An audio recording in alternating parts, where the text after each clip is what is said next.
ऐसा बेटा होने से ना होना अच्छा। हेलो दोस्तों, मैं हर्षित चौधरी आज सत्य घटना पर आधारित एक ऐसी स्टोरी लेकर आया कि कैसे प्यार में अंधा बेटा ही पूरे घर वालों का काल बन गया। चलिए जानते हैं विस्तार से। साल 2021 अगस्त के महीने में अभिषेक मलिक नाम का एक लड़का अपने घर के अंदर तकरीबन दोपहर के 2 बजे एंट्री लेता है। जैसे ही वह घर के अंदर जाता है, वह जोर से चिल्ला उठता है क्योंकि उसने देखा कि उसके घर की हर दीवार, फर्श और यहाँ तक कि घर के हर कपड़े लाल रंग से सने हुए हैं। उसका पूरा परिवार मौत की नींद सो रहा था। लेकिन जब इस घटना की सच्चाई बाहर आती है कि आखिरकार इस घटना को किसने और क्यों अंजाम दिया, तो आसपास के लोग तो क्या पुलिस भी दंग रह जाती है। इस घटना को जानकर सभी को ये यकीन नहीं हो पाता कि ऐसा भी हो सकता है। इसलिए मुझे लगता है कि हर एक परिवार को इस घटना के बारे में पता होना चाहिए, क्योंकि अभिषेक मलिक के परिवार को भी इस दुनिया में होने वाली ऐसी घटनाओं का कोई अंदाजा नहीं था। अगर उन्हें पता होता तो मुझे नहीं लगता कि आज मैं उनकी कहानी सुना रहा होता। तो चलिए हम मिलकर इस सत्य घटना पर आधारित कहानी को शुरुआत से जानते हैं। ये घटना रोहतक के विजयनगर की है, जहां एक प्रॉपर्टी डीलर प्रदीप मलिक अपने परिवार के साथ रहता था। उनके परिवार में उनकी पत्नी बबली देवी, उनके 2 बच्चे अभिषेक मलिक जिसका उम्र 20 साल थी और उनकी बेटी नेहा मलिक जिसका उम्र 18 साल थी, और उनके साथ उनकी नानी भी रहती थी। अभिषेक मलिक रोहतक में अपनी 12वीं कक्षा की पढ़ाई पूरी करने के बाद दिल्ली चला जाता है, जहां वह एक एयरलाइन कंपनी में कैब क्रू का कोर्स करता है। कोर्स पूरा करने के बाद वह वापस रोहतक लौट आता है। अभिषेक मलिक अपने घर वापस आकर फिर से बीकॉम की पढ़ाई शुरू कर देता है और उसकी बहन नेहा की पढ़ाई भी जारी रहती है। प्रदीप मलिक जो एक प्रॉपर्टी डीलर थे, उनके पास पैसों की कोई कमी नहीं थी। जमीन जायदाद और पैसा उनके पास बहुत था और उनका इकलौता वारिस अभिषेक मलिक था। इतना अधिक पैसा और संपत्ति होना उतना ही ज्यादा खतरा लेकर आता है।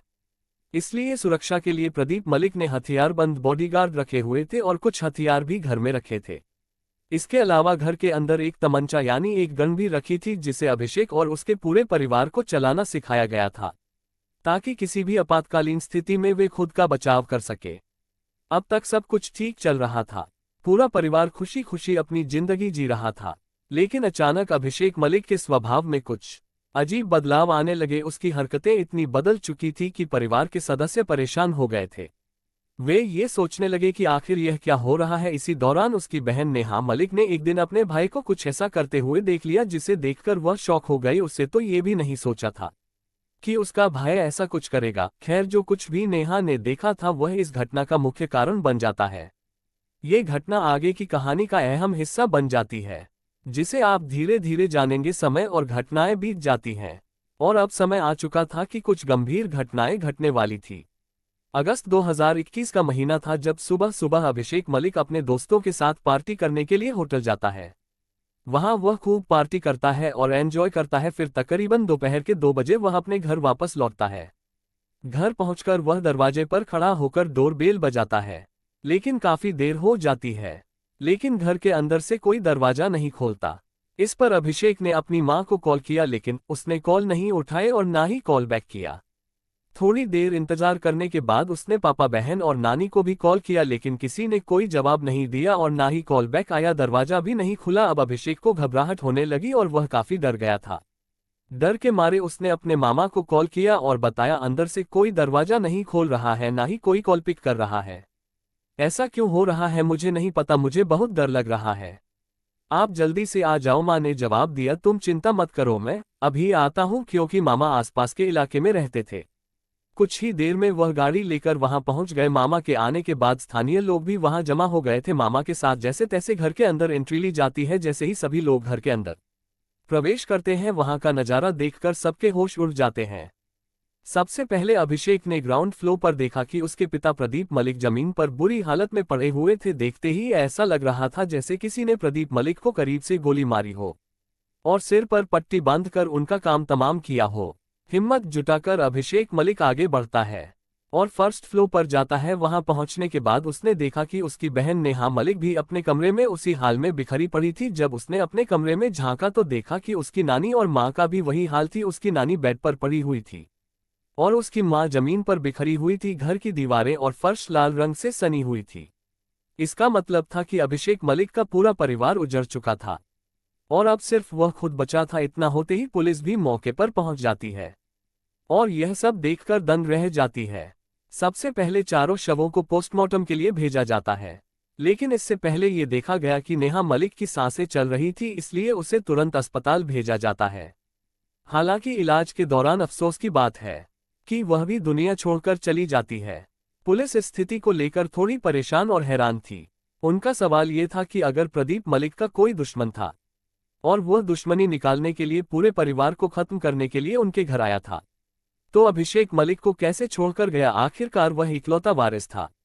इतनी बड़ी संपत्ति का अगर दुश्मन ने परिवार को खत्म करने का इरादा किया था तो उसे अभिषेक मलिक को भी मार देना चाहिए था। ये सवाल पुलिस के लिए बहुत अहम था, क्योंकि जिस तरह से चारों को मारा गया था, उसे देखकर ऐसा लगता था कि यह काम किसी बाहरी व्यक्ति का नहीं बल्कि किसी करीबी का था, क्योंकि गोली कनपटी पर करीब से मारी गई थी और अगर कोई बाहरी व्यक्ति होता तो वह दूर से गोली मारता, ना कि इतना करीब से। अब ये किसी भी करीबी व्यक्ति का काम हो सकता था, जैसे कि चाचा, ताऊ, फूफा, मामा या फिर खुद अभिषेक मलिक भी। इसलिए पुलिस ने सबसे पहले ये जानने की कोशिश की कि उस घटना के वक्त अभिषेक मलिक कहाँ था और क्या कर रहा था। छानबीन के बाद ये पता चलता है कि अभिषेक मलिक तो एक होटल में अपने दोस्तों के साथ पार्टी कर रहा था। उसकी सीसीटीवी फुटेज भी मिल गई, जिससे पुलिस को ये यकीन हो गया कि इस घटना में अभिषेक मलिक का कोई हाथ नहीं था। अब इसके अलावा कोई और व्यक्ति इसके लिए जिम्मेदार हो सकता था। पुलिस ने आगे छानबीन करना शुरू कर दिया और सभी से पूछताछ की। सभी प्रॉपर्टी डीलरों से जो प्रदीप मलिक के संपर्क में थे पूछताछ की गई कि कहीं कोई प्रॉपर्टी का विवाद तो नहीं था या किसी से कोई दुश्मनी तो नहीं थी। लेकिन किसी से भी पुलिस को कुछ भी जानकारी नहीं मिली, ना कोई गवाही, ना कोई सबूत और ना ही कोई ऐसा सुराग मिला जिससे इस घटना को नया मोड़ दिया जा सके। लेकिन एक रास्ता अभी भी खुला था और वह था अभिषेक मलिक। पुलिस ने उससे पूछताछ की, लेकिन इसमें भी कुछ खास नहीं पाया। अभिषेक मलिक ने ऐसा कुछ नहीं बताया जिससे पुलिस को मदद मिल सके या इस घटना को लेकर कोई नया खुलासा हो सके। हालांकि पूछताछ के दौरान पुलिस वालों ने अभिषेक मलिक की बॉडी लैंग्वेज में कुछ ऐसी बातें नोटिस की जो इस पूरे केस को खोलने में मददगार साबित होती हैं। दरअसल पुलिस ने देखा कि अभिषेक मलिक भले ही एक लड़के जैसा दिखता था, लेकिन उसकी हरकतें लड़कियों जैसी थी। उसके चलने का तरीका, बोलने का अंदाज, हाव भाव और यहाँ तक कि उसका रवैया भी लड़कियों जैसा था। फिलहाल पुलिस ने अभिषेक मलिक को तो जाने दिया, लेकिन पीछे से इस केस को एक अलग एंगल से जांचना शुरू कर दिया। सबसे पहले पुलिस ने उसके पड़ोसियों और दोस्तों से पूछताछ की ताकि यह पता लगाया जा सके कि अभिषेक मलिक वास्तव में कैसा लड़का है। पूछताछ के दौरान ये जानकारी सामने आई कि अभिषेक मलिक दिखने में तो लड़का है, लेकिन वास्तव में वह गे है। दूसरे शब्दों में वह समलैंगिक है और लड़कों में रुचि रखता है। ये जानकारी पुलिस के लिए बहुत महत्वपूर्ण साबित हुई। इसके बाद पुलिस ने बिना देरी किए उसका मोबाइल जब्त कर लिया और उसकी कॉल डिटेल्स निकाली। कॉल डिटेल्स से पता चला कि अभिषेक का एक बॉयफ्रेंड है जिसका नाम कार्तिक है। हालांकि इसका मतलब यह नहीं था कि सिर्फ इसीलिए कार्तिक ने इस घटना को अंजाम दिया है। पुलिस ने एक तरफ जहां कार्तिक को ढूंढने की प्रक्रिया शुरू की, वहीं दूसरी तरफ अभिषेक मलिक को पकड़कर थाने ले जाया गया। वहां उसे बैठाकर सख्ती से पूछताछ की गई। जब उससे गहराई से सवाल जवाब किए गए तो जो सच्चाई सामने आई वह वाकई हैरान करने वाली थी। आखिरकार अभिषेक मलिक ने ऐसा क्या खुलासा किया? दरअसल कहानी यहां से थोड़ा और पीछे चली जाती है। ये तब की बात है जब अभिषेक ने अपनी 12वीं कक्षा पूरी करने के बाद दिल्ली में एक एयरलाइन कंपनी में केबिन क्रू का कोर्स करने के लिए दाखिला लिया था। वहां उसी बैच में एक और लड़का कार्तिक भी कोर्स करने आया। कार्तिक भी समलैंगिक था, यानी उसे भी लड़कों में रुचि थी, क्योंकि दोनों एक ही बैच में थे और उनकी रुचियां भी मिलती जुलती थी। कोर्स के दौरान वे एक दूसरे के करीब आ गए। धीरे धीरे उनकी दोस्ती रिश्ते में बदल गई। समय बीतता गया और उनका कोर्स पूरा हो गया। इसके बाद दोनों को अपने अपने घर वापस जाना पड़ा, लेकिन अब तक वे इतने करीब आ चुके थे कि एक दूसरे के बिना रह पाना मुश्किल हो गया था। अभिषेक मलिक एक अमीर परिवार से था, इसलिए उसे पर्याप्त पॉकेट मनी मिल जाती थी। इसी वजह से वह कार्तिक से मिलने जाया करता था। अभिषेक के पास एक कार भी थी जिसमें वे दोनों अक्सर लॉन्ग ड्राइव पर जाते। साथ ही वे महंगे होटलों में खाना खाते, रातें बिताते और अपना समय साथ बिताते। ये सारी बातें अब तक किसी को भी नहीं पता थी, यहाँ तक कि अभिषेक के परिवार वालों को भी नहीं। चूंकि अभिषेक अपने माता पिता को कार्तिक से बेस्ट फ्रेंड के तौर पर मिलवा था, इसलिए उन्हें भी इस पर कोई ऐतराज नहीं था। कार्तिक का अभिषेक के घर आना जाना और रुकना आम बात हो गई थी। कई बार तो वह एक हफ्ते तक अभिषेक के कमरे में रुक जाया करता था। घर वालों को तो यही लग रहा था कि कार्तिक सिर्फ अभिषेक का बेस्ट फ्रेंड है और इसमें कोई समस्या की बात नहीं है। लेकिन उन्हें क्या पता था कि कमरे के अंदर क्या चल रहा था। ये सिलसिला काफी लंबे समय तक ऐसे ही चलता रहा। धीरे धीरे घर वालों ने अभिषेक के व्यवहार में बदलाव महसूस करना शुरू किया। उसकी हरकतें, हाव भाव और चलने का तरीका अब सामान्य नहीं लग रहे थे। इन्हीं बदलावों के कारण उसकी बहन नेहा ने उस पर नजर रखनी शुरू कर दी। सच्चाई का खुलासा तब हुआ जब नेहा ने एक दिन गौर किया कि अभिषेक और कार्तिक बेस्ट फ्रेंड्स नहीं बल्कि गर्लफ्रेंड और बॉयफ्रेंड की तरह व्यवहार कर रहे हैं। नेहा ने यह बात अपने माता पिता को बता दी। उसने खुलासा किया कि अभिषेक मलिक समलैंगिक है और उसका बेस्ट फ्रेंड कार्तिक असल में उसका बॉयफ्रेंड है। ये सब जानने के बाद घर वाले स्तब्ध रह गए। उन्हें अब समझ में आया कि अब अभिषेक के स्वभाव में जो अजीब बदलाव दिख रहे थे वे इसी वजह से थे। एक बार तो ये भी पता चला कि अभिषेक ने कार्तिक का नाम अपने सीने पर गुदवा रखा है।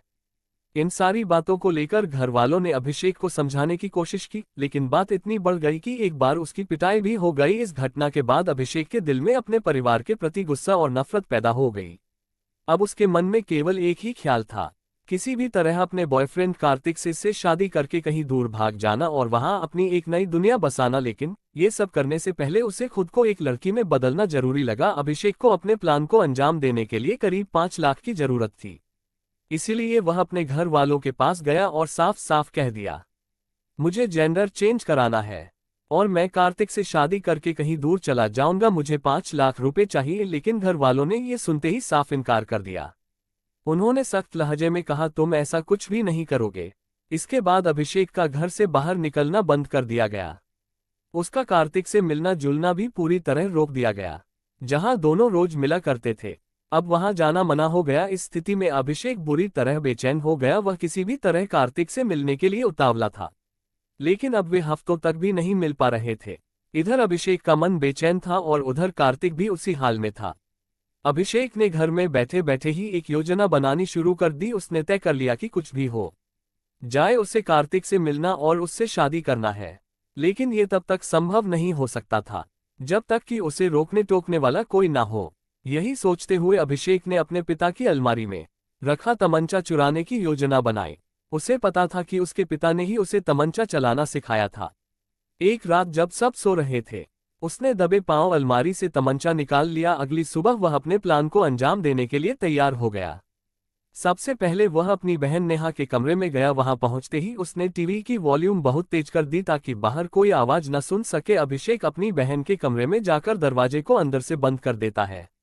बहन कुछ समझ पाती उससे पहले ही उसने उसकी तरफ तमंचा तानकर सीधे सिर में गोली मार दी। इसके बाद अभिषेक अपने कमरे में गया और वहां से अपनी नानी को बुलाने के लिए आवाज लगाई।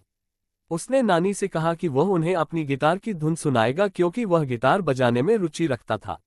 नानी उसके कमरे में चली गई और जैसे ही उन्होंने बिस्तर पर बैठने की कोशिश की, अभिषेक ने उनके सिर में भी गोली मार दी।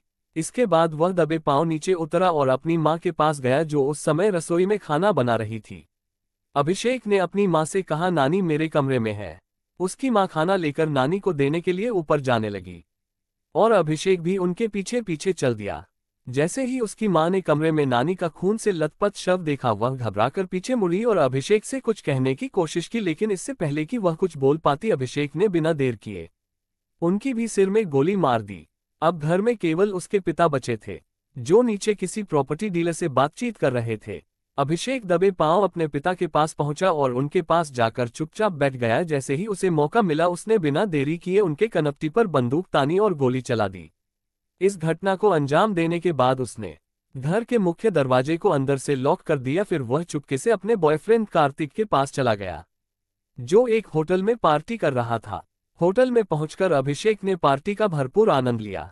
जैसा कि पहले बताया गया था, पुलिस ने होटल की सीसीटीवी फुटेज देखने के बाद यह मान लिया था कि इस घटना में अभिषेक का कोई हाथ नहीं है। लेकिन सच्चाई ये थी कि अभिषेक ने ही इस भयानक घटना को अंजाम दिया था। होटल में पार्टी के दौरान उसने पूरी मस्ती की। इसके बाद दोपहर को वह घर वापस लौट आया और एक ड्रामे का मंचन शुरू कर दिया। उसने इतनी बेहतरीन एक्टिंग की कि शायद एक पल के लिए खुद को भी यह यकीन नहीं हुआ होगा कि उसने इस घटना को अंजाम दिया है। खैर, जब सच्चाई सामने आई तो पुलिस ने अपना काम किया। अब आपकी बारी है। चैनल को सब्सक्राइब करें और वीडियो को लाइक करना ना भूलें। धन्यवाद।